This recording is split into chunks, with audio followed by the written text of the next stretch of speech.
Bonjour.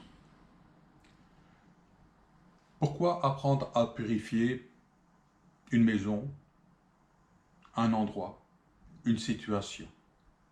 Je me trouve actuellement pour quelques jours en congé dans les Ardennes, une Belge, et bien entendu, je désire être dans un endroit qui soit lui-même propre.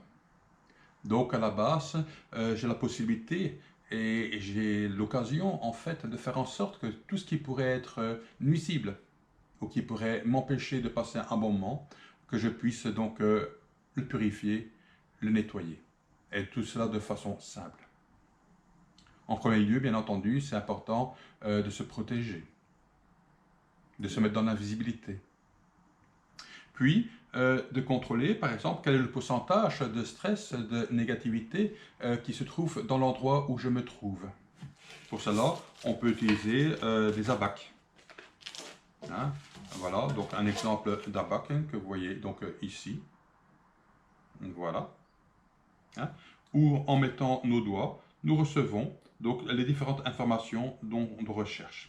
Par exemple, quel est le pourcentage de stress, de négativité qui se trouve dans l'endroit ou sur la situation que je travaille. Hein.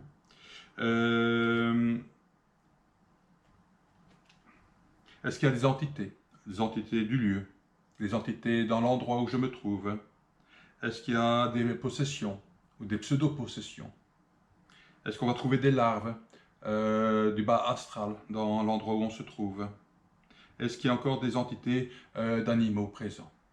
À côté de ça, on peut encore trouver donc des portes dimensionnelles, hein, par lesquelles certains miasmes peuvent pénétrer donc dans l'endroit où on se trouve. On peut aussi trouver des magies, des malédictions, des égrégores, des envoûtements, des implants, des pactes gris, qui sont légers, ou pactes de magie noire ou rouge, de sang, ou tout ce qui est karmique, bien entendu. On peut trouver aussi donc des symboles, des décrets, etc., etc., etc. Grâce au pendule, nous avons la possibilité de prendre contact avec ces différents éléments et un par un les nettoyer. Pour ce faire, il y a plusieurs possibilités. Celle qui est accessible directement à tout le monde, c'est simplement par rituel. Donc je prends par exemple contact avec l'endroit où je me trouve. Je mets simplement mon doigt dans le cercle dans lequel je désire avoir les informations et je pose simplement la question, quel est le pourcentage de négativité ce matin à 7 heures par exemple. Ben voilà, ici ce matin à 7 heures, on avait à peu près donc, 80% de négativité. En règle générale, dans une maison classique normale, c'est 70%, 70%. Ça peut aller, et là bien sûr c'est pas rationnel, j'en suis tout à fait convaincu, mais ça peut aller jusqu'à 190% ou 190%. Alors là, on peut dire que l'endroit est vraiment très très très désagréable, que c'est au-delà des choses classiques qui se trouvent dans la maison. Ou sur la personne, bien entendu. Ou, bien entendu, sur la situation. Parce que on peut bien, aussi bien travailler de la même façon pour une maison, une situation, ou bien donc une personne.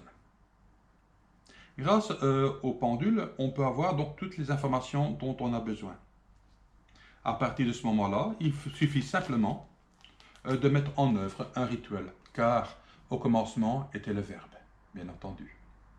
Ce rituel, on le répète 3 fois, et entre chaque rituel, on contrôle ce qui se passe, ou bien ce qui se dévoile, parce que derrière le dévoile, il y a tout plein de choses qui sont cachées.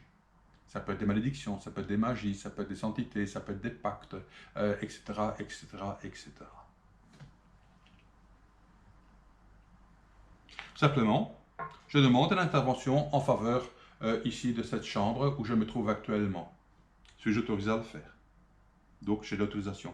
Toujours demander l'autorisation, c'est très très important. Peut-être que vous êtes confronté à des choses dont vous n'êtes pas assez fort, dont vous n'avez pas la connaissance ou le niveau d'énergie.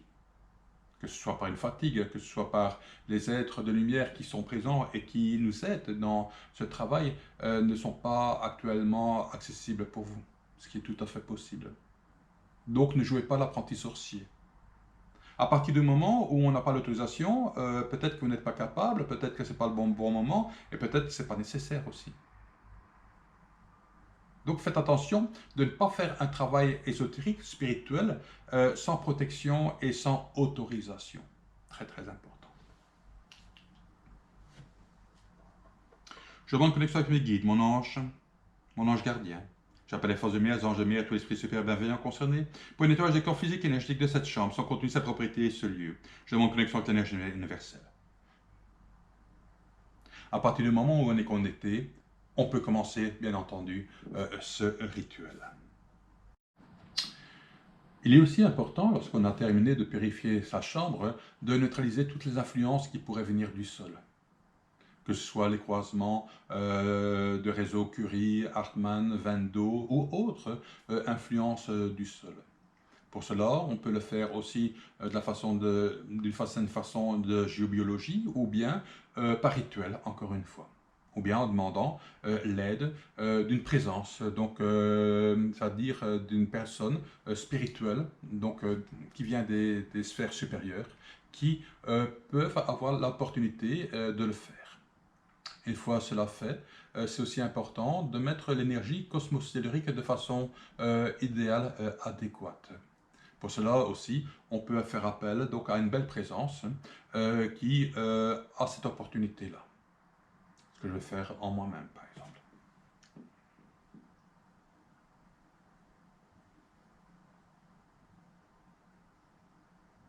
C'est grâce au clair ressenti qu'on peut apprendre à communiquer avec des présences. Donc les appeler, vérifier si c'est bien elles qui sont devant nous et pas quelque chose d'autre. Et puis leur demander simplement, donc j'appelais une présence et je lui demande simplement si elle veut bien mettre le niveau cosmistérique de façon adéquate dans cette chambre pour qu'on puisse s'y reposer et récupérer bien entendu. Et voilà, donc je sens que l'énergie vibratoire donc, de la chambre est en train de changer. C'est très très simple. Ce sont des belles connaissances. Bien entendu, il faut être initié, il faut être accompagné dans cette compréhension. De là l'importance de suivre des stages et non pas uniquement de se baser sur des bouquins sans qu'il y ait une aide, un accompagnement, je dirais. Voilà, je vous souhaite donc beaucoup de succès et pourquoi pas, au plaisir peut-être de se voir. Amitié.